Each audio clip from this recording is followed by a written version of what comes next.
Muntik mabagsakan ng natumbang pine tree ang ilang residente sa Baguio City sa gitna ng masamang panahon. Mula sa Baguio City, nakatutok live si Marisol Abdurrahman. Sol? Ivan, dahil nga sa walang tigil na pag-uulan dito sa City of Pines, isang pine tree nga ang nabuwal kanina at humambalang sa kalsada. Bumigay na rin ang ilang riprap o retaining wall.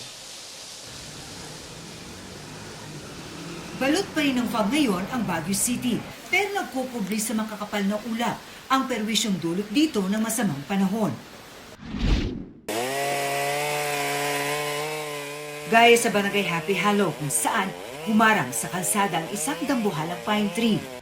Bandang alas 10 daw ng umaga kanina nang bumagsak itong puno.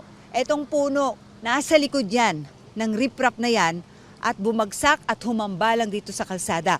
Kaya para tuluyang maalis na ito, ang ginawa ng mga otoridad, pinutol-putol na itong pine tree para maklear na itong bahagi ng kalsada sa Barangay Happy Hollow. Ikunento ng ilang nasa kalsada ang pagtumba ng puno, kasama na ang ilang nakaiwas na mabagsakan. Biglang tumunog yung kahoy. Takbuhan kami kanina o dalawa kami. Sobrang nervyos. Nanginginig.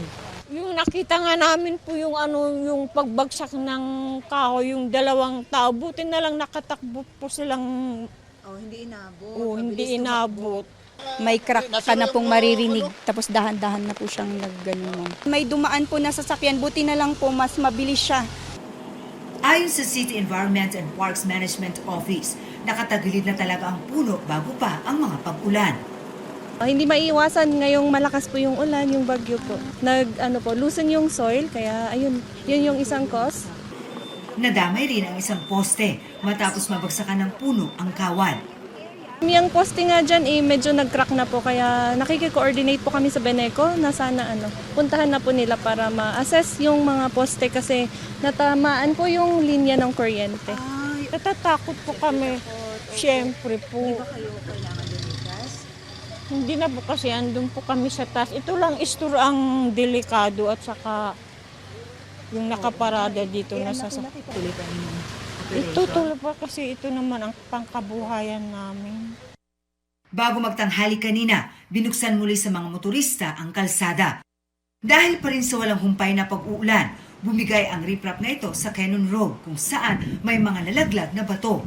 Sa kabila ng masamang panahon, may mga dumayo pa rin sa City of Pines. Sabi ko, God forbid, walang mangyari sa amin.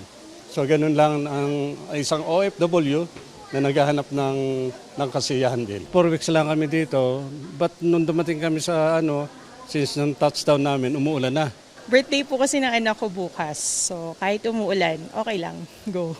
As we observe this weekends po, sir, almost fully booked po tayo. Almost of our guests are families na galing po sa mga taga-baba, mga probinsya.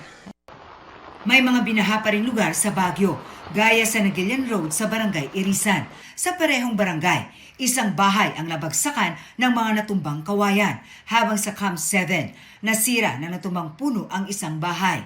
Sa Atok Benguet, dumalo sa kalsada ang mga maputik na tubig. Sa Mountain Province, nahulog ang malalaking tipak ng bato sa bahagi ng Bontoc, Kalinga National Road. Pinag-iingat ang mga motorista sa banta ng mga pagguho. Nagpakawala na ng tubig ang Ambuklaw at Binga Dam sa Benguet. Ayon sa Pag-asa Hydrometeorology Division, halos maabot na ng 2 dam ang kanilang normal high water level kaninang alas 8 ng umaga dahil sa tuloy-tuloy na ulan. Sa Lawag, Ilocos Norte, pabugso-bugso ang ulan mula kagabi, kaya apektado ang ilang motorista. Pero biyaya naman ang ulan para sa mga magsasaka sa palayan.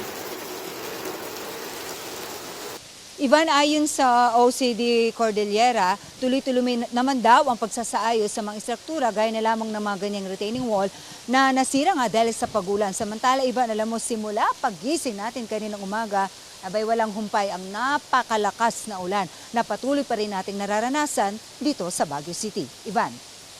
Ingat kayo dyan. Maraming salamat. Marisol Abdurrahman.